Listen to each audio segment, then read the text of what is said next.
الحمد لله رب العالمين، والصلاة والسلام على خير خلق الله محمد وعلى آله وأصحابه الكرام وتابعيهم بإحسان إلى يوم الدين. ربنا أرنا الحق حقا وارزقنا اتباعه، وأرنا الباطل باطلا وارزقنا اجتنابه. ربنا آتنا في الدنيا حسنة وفي الآخرة حسنة وقنا عذاب النار. بەڕێزان و خۆشەویستانم، ژیان بەسەر ئەبەین لە خزمەت یەکێک لە سوورەتە زۆر نازارەکانی قورئانی پیرۆز، سوورەتی تەوبە. لە دەرسی پێشوە دوو یاسای زۆر گەورەی بۆ دانایان ڕەب العالەمین. یاسای یەکەمینیان وەلا و بەڕائە لەسەر ئیمان و ئیسلام دامەزرابێ، نە خزمایەتی و نە هیچ شتێک نابێتە پێوەەر بۆ خۆشەویستی و ڕقلێبوون، ئەوەی ئەبێتە پێوەەر بۆ خۆشەویستی بۆ ڕقلێبوون بریتە لە ئیمان و کوفر. دواتریش یاسای دووهەمی بۆ دامەزراندین کە ئەگەر باوک و کوڕ و برا و خێزان و عەشیرەت و ماڵ و تیجارەت و خانووەکانتان ئەگەر ئەوانەتان پێ خۆشتر بێ لە خۆ پێغەمبەری خوا صلی الله علیه و سلم لە جیهاد لە پێناوی خۆیان چاوەڕێ ئەوەکەن کە خوای گەورە بەڵام موسیبەت بەسەرتان نابێنێ، بەڵام موسیبەتیش لا ناچێ گەڕانەوەی ئەو حوبەی دڵ نەبێ بۆ خۆ پێغەمبەری خوا و تێکۆشان لە پێناوی خۆیان.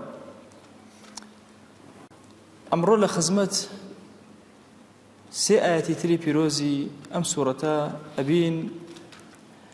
ئاەتی 25 و 26 و 27 ڕەب العالەمین دەرسێکی زۆر گەورە بۆ موسڵمانان باسەکات و بەیانەکە.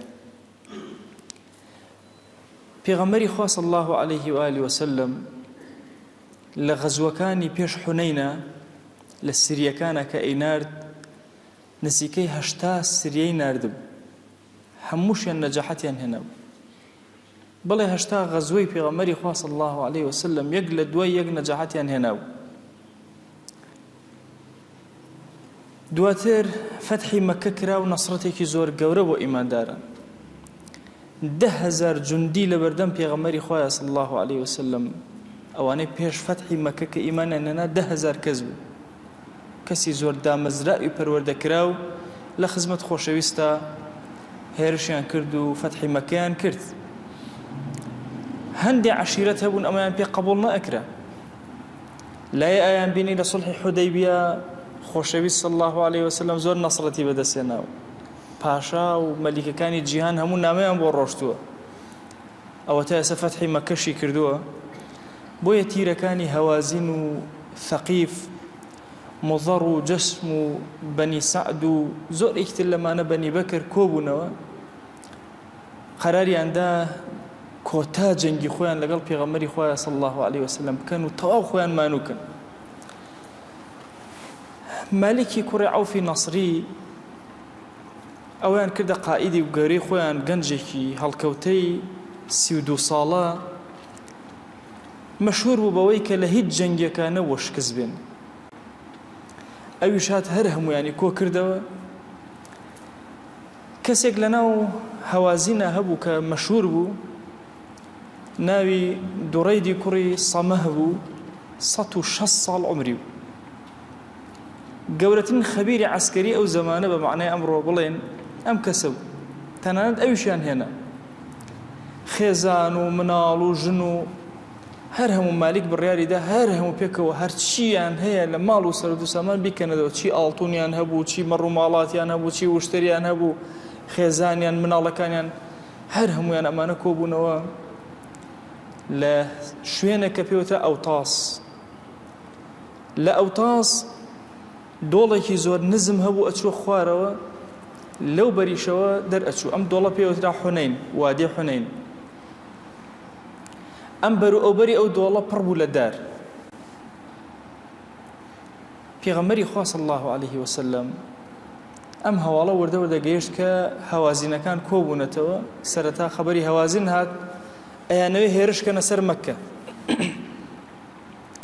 پێغەمبەری خوا صلی الله عليه وسلم ساڵی هەشتی کۆچیە و لە مانگی ڕەمەضانە فەتحی مەککە کراوە، مانگی شەوالە 19 شەوالە و ئەم موسیبەتەی دووەم ڕووی تێکردو. خۆشەویست ئەگەر لە ناو مەککا بمایەتەوە ممکن بوو ئەمانەی ناو مەککەش هەڵگەڕێنەوە، بڕیاریدا یەکسەر لە ناو مەککە دەرچێتە دەرەوە بۆ جەنگ.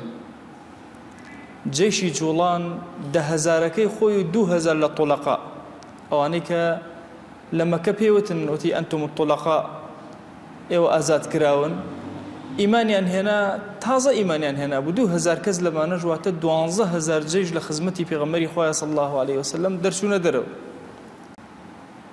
خۆشەویستمان ئیستعدادێکی کامیلی وەرگرت، لەگەڵ ئەوە چەک و تفاقێکی باشیان پێبوو، چەک و تفاقی زیاتری قەرز کرد. لە سەفوانی کوڕی ئومەیە چەکی قەرز کرد کە مشریک بوو، لە نەوفەلی کوڕی حارث چەکی قەرز کرد کە مشریک بوو. هەتا سۆفان پێوە وتی ئایا ئەمانە ئەبەی لێم داگیرەکەی؟ وتی ناوەڵە ئەمانەتە دوای بۆ دەگەڕمەوە. خەبیری کەسەکان لە ناو هەوازینە دوڕەیدا، دوڕەیت مالیکی بان کرد، وتی ئەم شوێنەی کە هەڵبژاردووە زۆر باش، چونکە نە لە مەقاسمان بچێتە خوارەوە، نە بەردیشی تایە کە ئەوتاس شوێنێکی زۆر باش، بەڵام ئەگەر جەنگەیشتە ئەوتاس و ئەوان لەو دۆڵە پەڕینەوە سەرەوەی تێمە تەواو بوون.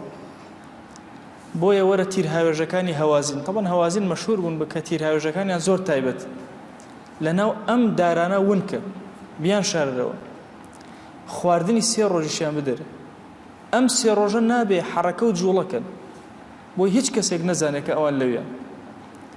پێغەمبەری خوا صلی الله عليه و آله وسلم عەبدوڵڵای کوڕی ئیبن ئەبی حەدرەدی ناردە ناو هەوازینەوە، کەسێک بوو خۆی لە هەوازین بوو، ئیمانی هێنا بوو، ناردیەوە ناویان وتی بڕۆ بە دزی و بە پەنهانی هەواڵەکانم بۆ بزانە، جێشەکەیان چەند کەسە، عەدەدیان چۆنە، چی ئەکەن، کاروباران، بڕیاری چیاندا، هەمووی بە کامیلی ئەخستە خزمەت پێغەمبەری خوا صلی الله عليه وسلم.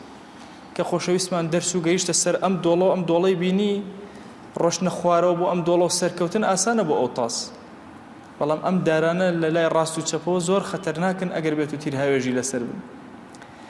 بۆیە ئەنەسی کوڕی ئەبی مێرثەدی نارد، وتی ئەنەس بڕۆ لە بەیانی هەتا ئێوارە متابعە و مراقەبەم بۆ ئەک، تەنها کاتی نوێش چاوەکانت دائەخەیت، ئەگەر نەبێت چاوت کردبێتەوە بزانی هیچ جوڵە و حەرەکەی لەناو ئەم دارانە ئەبین.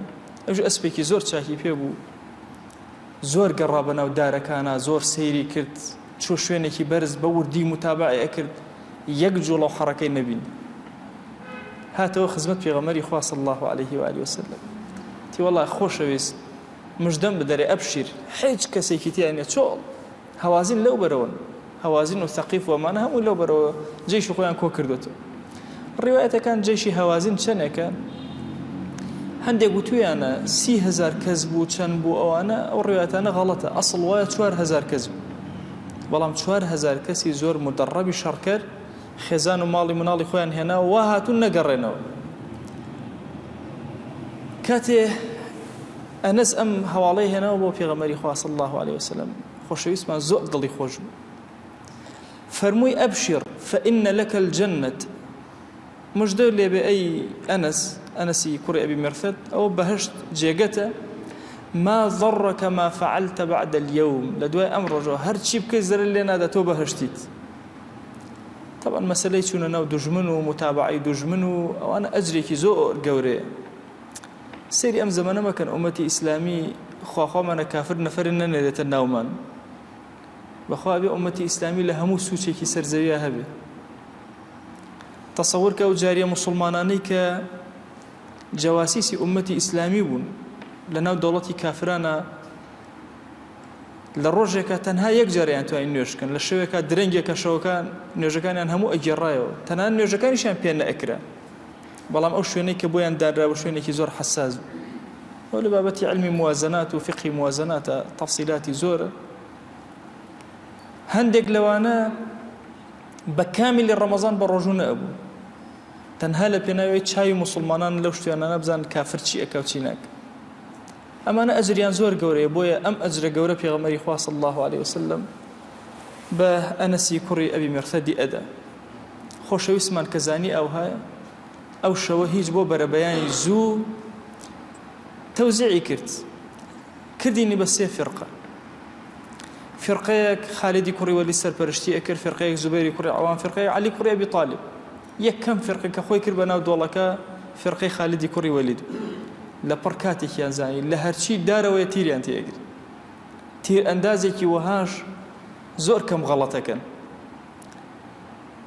ئەم وەجبەیە کە لەگەڵ خالدی کوڕی وەلیدا ڕۆشتن کۆمەڵێک گەنجی زۆر متەحەمیز بوون کە تازە ئیمانیان هێناو لە تۆڵەقا بوون کەمینەیەکی کەم بەدەست خالدە بوو لە جێشەکەی خۆی ئەم مەجموعەی تۆڵەقا کە ئەم تیر و وەزعیان بینی و ئەم جەنگیان بینی ئەبەو شێوازە شپرس بوون هاتن بە ناوێکا ڕۆشتن نیان ئەزانی ڕایان کرد ڕاکردنێکی زۆر سەیر گەڕانەوە دووە بە سەریعی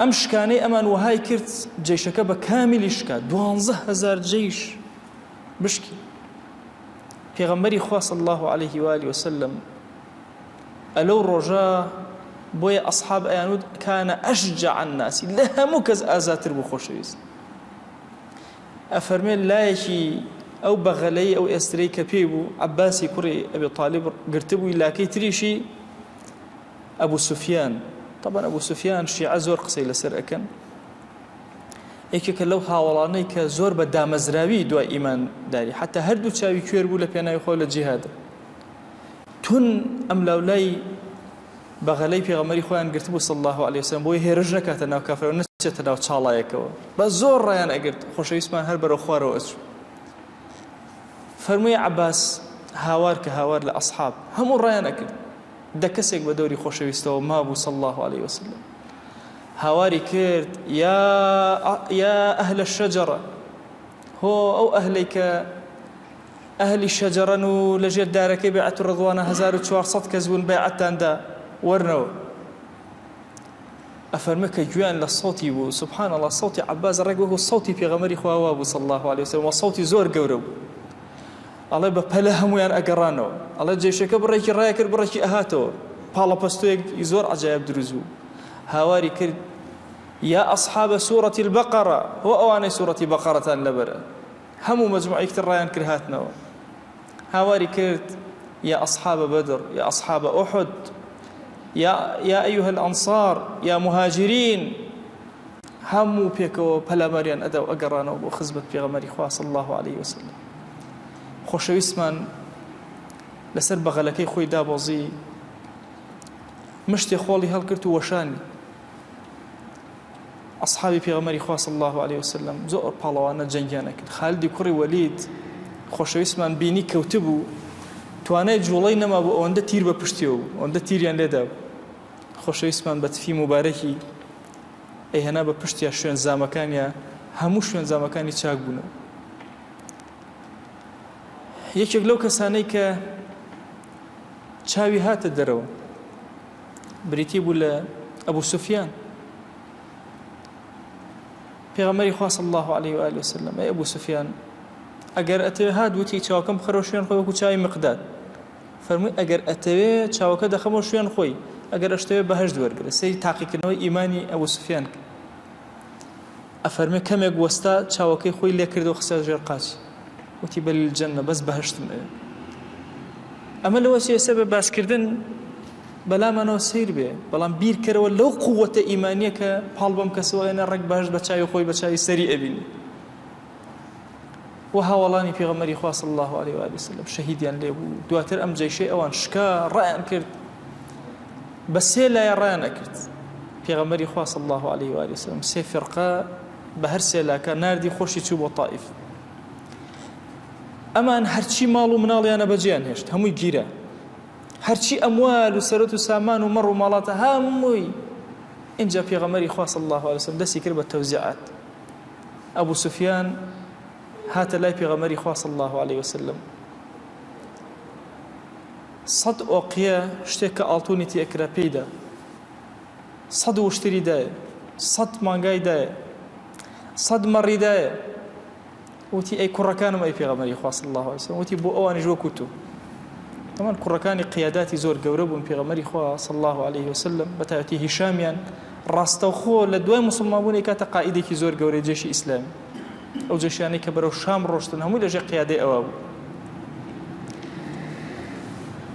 ئەفەرمێ پێغەمبەری خوا صلی الله عليه وسلم دوای ئەوەی لە طائف گەڕایەوە دەستی کرد بە تەوزیعاتی غەنائم، غەنیمەی بەم سەرا بەو سەرا تەوزیع کرد،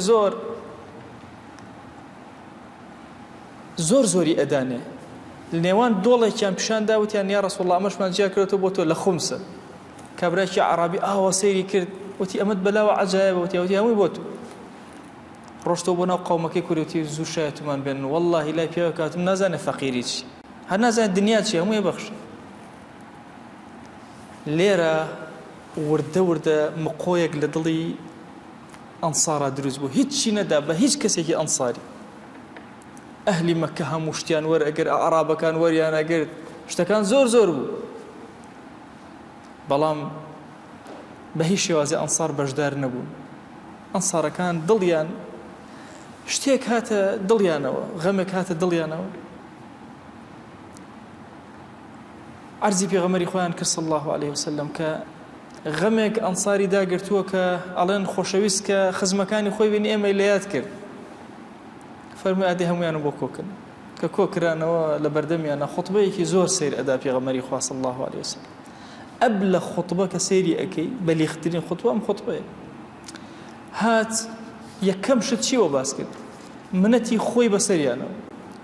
گەلی ئەنسار پرسیارتان یەکەم جوابم بنەوە، بیستومە ناڕەحەتن لەوە ئەچێ ئێستا پرسیارتان لێ بکرێ بڵێن ئەرێ ئێوە گومڕان نەبوون ئەم پیاوە هاتە ناوتان هیدایەتیدان، ئەرێ ئێوە فەقیر نەبوون هەمووتان قەرزاری یەهود بوون، ئەم هات بازاری بۆجیاکردنەوە فەئەغناکم الله خوات ئێوەی دەوڵەمەند کرد، ئەرێ ئێوە هەمووتان دوژمن بوون بەهۆی منەوە هەمووتان سەرتان کرد بە یەکا بوونەیەک ئەوس و خەزرەج.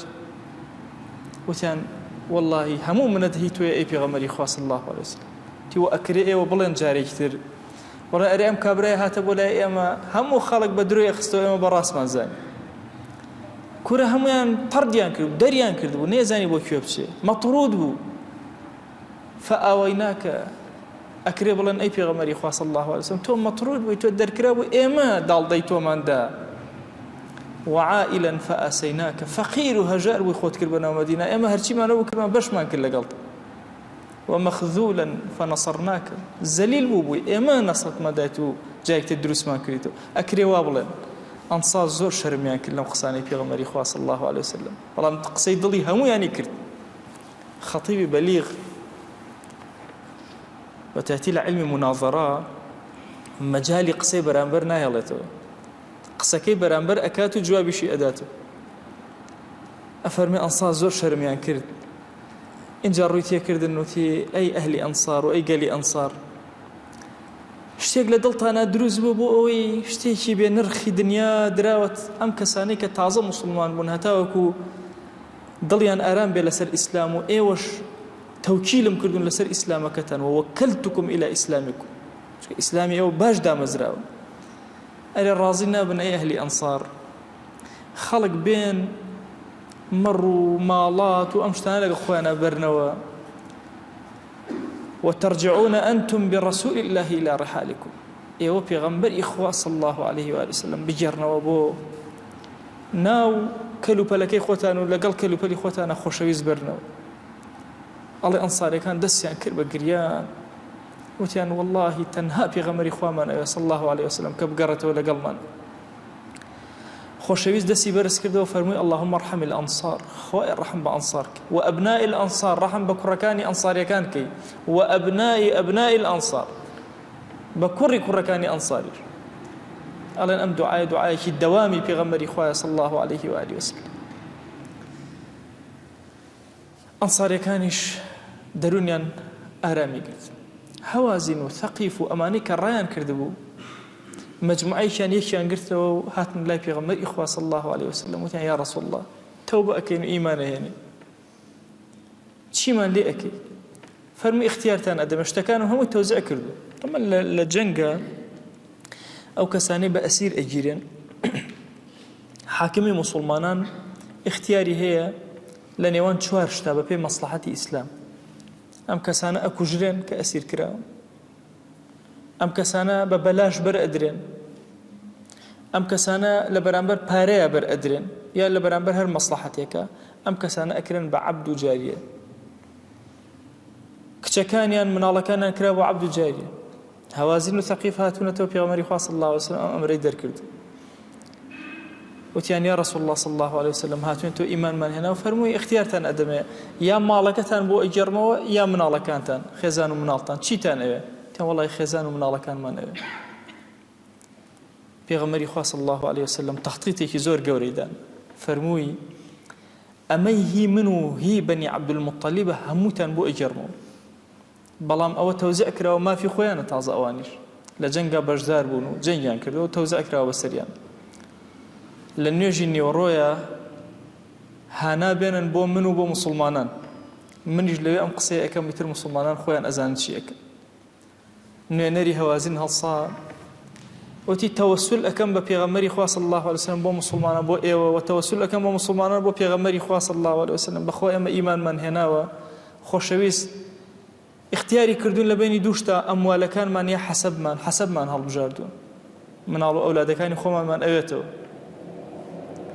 ئێوە چیمان لێ ئەکەن و چیمان پێ ئەڵێن؟ پێغەمبەری خوا صلی الله علیه وسلم هات فەرمووی ئەوە بەشی خۆم و بەشی بەنی عەبدولموطەلیب هەمووی گێڕایەوە بۆ ئێوە.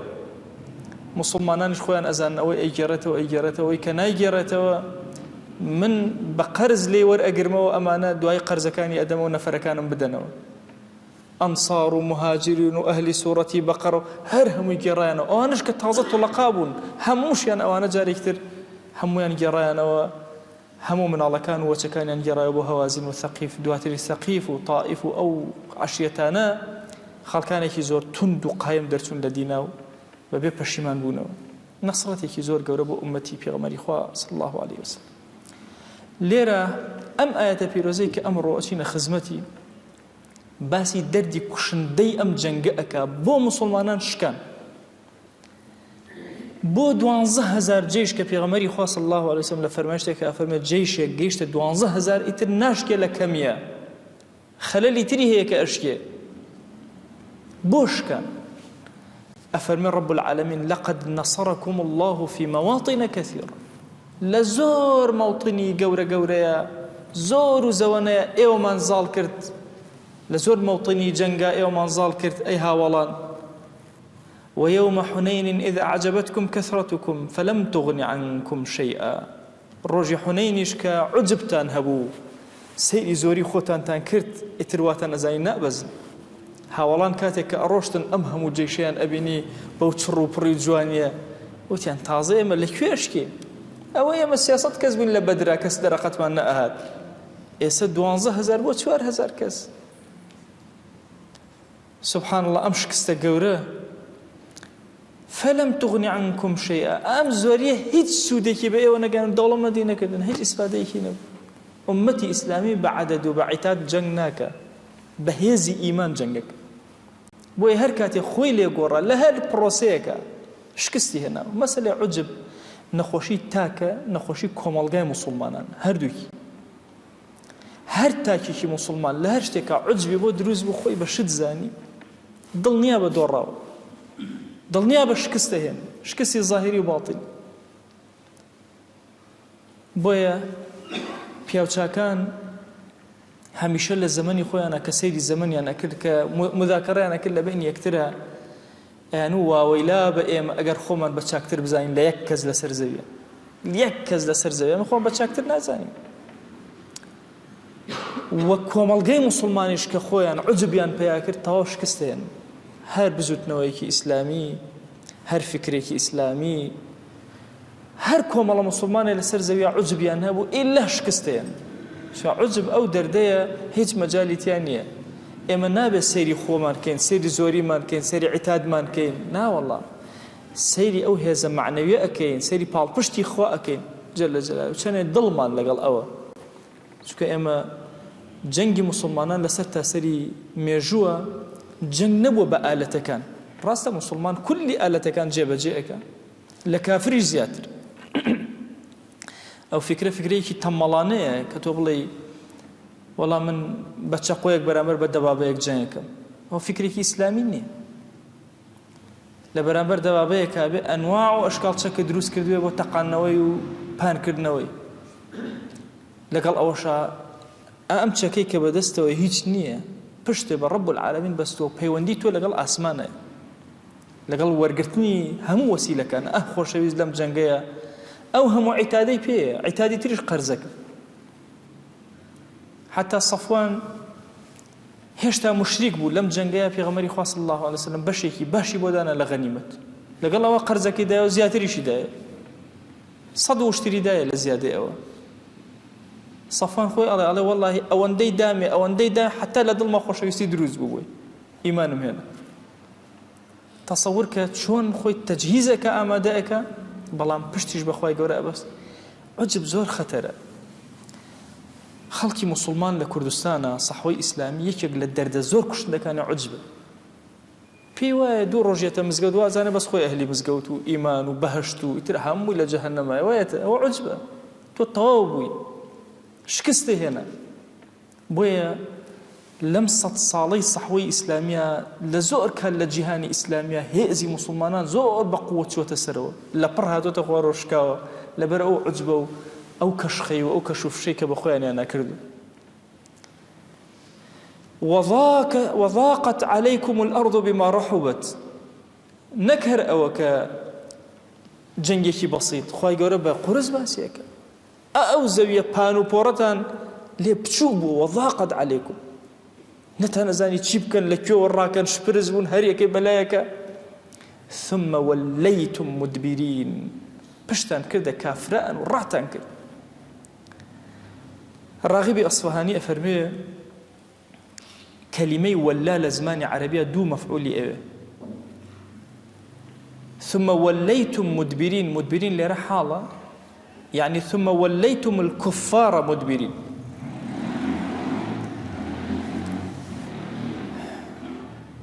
لە تەفاسیرە لە هەندێک کتێبی لوغەیە باسی ئەوە کراوە کە تەنها یەک مەفعولی ئەوێ، ئەلێرە مەفعولێک مقدر نییە، بەڵام ئەوەی ڕاغیبی ئەسفەهانی ئێڵێ ئەوە بەهێزترین و چاکترینە. عولەما فەرموویانە لە دوای ڕاغیب، یا با بڵێن ڕاغیب ئەرغەبی ناو لوغات بۆ تەفسیری قورئان، ڕاغیب ئەرغەبی ناو. ئیمامی ئالوسی ئەفەرمێ لە تەفسیرەکەیە، ئەفەرمێ ئیمامی ڕاغیب ئەرغەبترینە لەناو لوغەیە بۆ تەفسیری قورئانی پیرۆز، چونکە لە قاموسەکان هەموو کەلیماتەکان ئەوە کراوە، بەڵام لەکوێ تۆ ئەیدۆزیتەوە لە مفرداتی ئەلفاظی قورئانە لای ڕاغیبی ئەسفەهانی. لە دوای ئەوەی کە ڕاتان کرد، ئینجا ثم أنزل الله سكينته على رسوله، خوای گەورە سەکینەتی خۆی نارد بۆ پێغەمبەرەکەی و على المؤمن، لەسەر ئیماندارە ڕازگۆکان. هەر ئەمەنە وأنزل جنودا لم تروها، کۆمەڵێک جندی تایبەت مەلائکەتی نار کە ئێوە نەتان ئەبینی. وعذب الذين كفروا، اینجا عذابێکی بە شدەتی دان، مناڵ ماڵ خێزان ئەموال حەجیان بەدەسەوە نەما. وذلك جزاء الكافرين، أو جزاء كافر كان كأواسر شور أبن الدنيا. ثم يتوب الله من بعد ذلك على من يشاء. عرزم كردن لهمو آية كان باسي قتالا سبحان الله درجة توبة أكاد فرموي لدواء أبو يتوب الله من بعد ذلك على من يشاء. خواهي قول الله هندق لوانشك توشي أو خزي ونارحتي ابن خواليان بورا عفوي كردن. والله غفور رحيم، خواهي قول غفور الرحيم، أبخشيتو زور بسوزة لقال عبدك أنا مهما كان أو تابرانبر وبيغمبر واستاونته صلى الله عليه وسلم تيرها ويرجيان كرد وسياستيان كرد تاكوتاي. مهم ليرة إما دو درسي زور قوله. درسي كان عجب بربراقي بشتي أمتي إسلامي لهم زمنك أشكاندو كمسلمان خوان بشد زاني واعتمادي على سر خوان دانا اعتمادي على سر خوا جل جلاله وكم بوتو شكاون دو مسألة ملائكة هات نخواروي أم هيزا معنوي خوا جل جلاله كإنيرة خوارو بتأييد إيمان داران. وإمام آلوسي فرمي أوان دي سيري قرآن أكيد أبيني تنها لغزوي بدرة جنگ أكن ملائكة وكو جنگ أفرمي هندي فرمان لأحدا على اللحنين هيد جنگي كان نكد ئەم مەلائیکانە تەنها دڵی ئیماندارانیان ثابت کرد چونکە مەلائیکە ئیشیان زۆرە لەگەڵ ئینسان هەیانە ئەیپارێزە بۆ عەقیباتە هەیانە کاتبە و شاهیدە بەسەرەوە لە قیامەتە هەیانە بەس بۆ مەجالیسی ڕەحمەت ئەگەڕێ سەیاحەکانی سەرزەوین هەیانە تەثبیتی دڵی ئیماندارانەکەن ئەم مەجموعە مەلائیکە هاتنە خوارەوە تەثبیتی دڵی ئیماندارانیان کرد بابەتی مەلائیکە دوور و درێژە و بابەتێکی تەفسیلە گرنگ ئەوەیە ڕەب العالەمین تەثبیتی دڵی ئێمە هەندێک جار بە مەلائیکەیەک کە ئینسانی مسلمان ئارام ئەبێتەوە هێمن ئەبێتەوە سەکینەت ڕۆیتی ئەکا بە وجودی ئەو جنودانەی کە لەم تەڕەوها نایان بین ئەبێتە مایی سەقامگیری و هێمنی و ئارامی لە دڵ و دەرونی مسلمانانە کۆتاشت لە خزمەتانە باسکەم ئەو دوڕێدەی کە بۆم باسێن 106 ساڵ عمری بوو یەکێک لە هاوڵان زەفەری پێیانە کوشتی خەڵک بەلایانەوە زۆر ناڕەحەت چونکە بیست بوویان پێغەمبەری خوا صلی الله علیه وسلم فەرمووی پیر مەکوژن ژن مەکوژن مناڵ مەکوژن فەلاح مەکوژن بازرگان مەکوژن زۆری فەرمووە لەمانە آخر ئەم کەسە پیرە 106 ساڵیان بۆ کوشت پێغەمبەری خوا صلی الله عليه و آله وسلم کە پێیان وت فەرمووی إلى النار وبئس المصير ئەو بۆ ئاگر ئەچێ خراپترین جێ ئیمام من ئەئیمەتی الکوفر پێتان ناخۆش نەبێ کوژراوە ئەوە یەکێک بوو لە ئەئیمەکانی کوفر ڕاستە نەی ئەتوانی جەنگکە بەڵام بە خیبرە جەنگی ئەکرد خیبرەی ئەدا بمانە خیبرەی جەنگ بۆیە ئەلێرا دەواازەیەکی تر ئەکرێتەوە بۆ ئێمە مسلمان ئەویش ئەوەیە پیر لە جەنگا ناکوژرێ بەڵام ئەگەر پیرێک وەکو لە مەزەبی ئیمامی شافعیە هاتووە حیلەی جەنگی زۆر بێ یا حیلەداری ناو جەنگ بێ ئەوانەیان ئەکوژرێ طبعا پیر حرمەتێکی زۆر تایبەتیە لە شریعەتە بەڵام ئەم پیرە نەکبەتە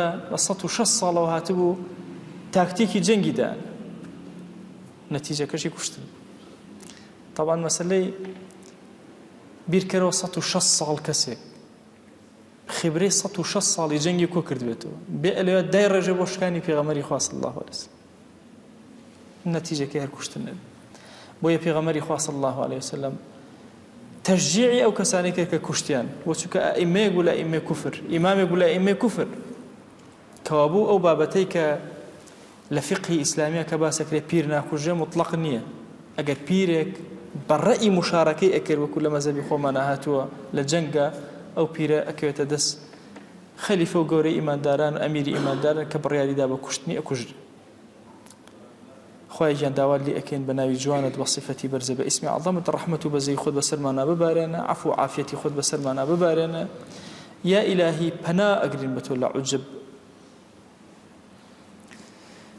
خوای بنا أقرين بتولى عجب خوای بنا أقرين بتولى عجب يا إلهي داوال لي أكين بناوي جوانت بصفتي برزة باسم عظمة أمتي إسلامي هرهمو بتاكيو بجروبيو بكوملجايو خوایان داوا لي أكين بجوري خوت بنامن بدأ يا أكرم الأكرمين لعجب يا رب العالمين خوایان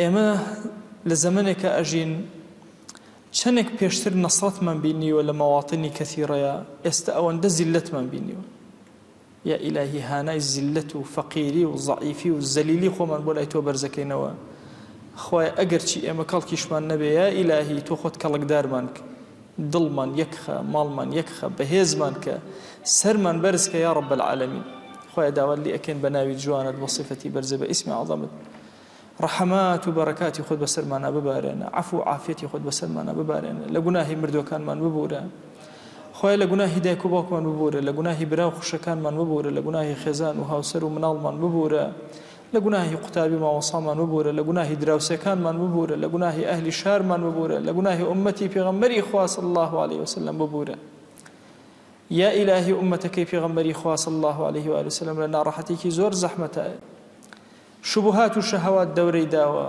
یا ئیلاهی بە گەورەی خۆت غوفرانی خۆت ڕەحیمیەتی خۆت بەسەرمانە ببارێنە خوای گیان غوفران و ڕەحمەتی تۆ بەسەر کافران و بێدینانە دائەبارێ يا إلهي داوال لي أكن أمة لنا راحتك زور زحمتها بمان خرج الرحمة خود بمان خرج الغفران خود يا أكرم الأكرمين خويا جان صلاوي أما بقينا بيغمبري إخوة صلى الله عليه وسلم يك نوما لخزمتها بينا يا إلهي داوال لي أكن بناوي جواند وصفتي برزة باسم عظمت أم كلمات أنا من لقبولك أم يقرتنا أنا من لقبولك دەرگەکانی خێر بەسەرمان ئەواڵاکە عەفومان کە یا رب العالمین خوای گیان ئەم قورئانە و ئەم کەلیماتانەی لە خزمەتیا بووین بیکەرە ڕۆشنایی دڵمان یا ئیلاهی بیکەرە نوری ناو گۆڕمان یا ئیلاهی بیکەرە شەفاعەتکاری ڕۆژی مەحشەرمان یا ئیلاهی بەخۆی ئەم ئاەتە پیرۆزانەوە خوای لە بەهشتا بەرزمان کەرەوە آمين آمين والحمد لله رب العالمين وصلى الله على سيدنا محمد وعلى آله وصحبه وسلم تسليما كثيرا أبدا إلى يوم الدين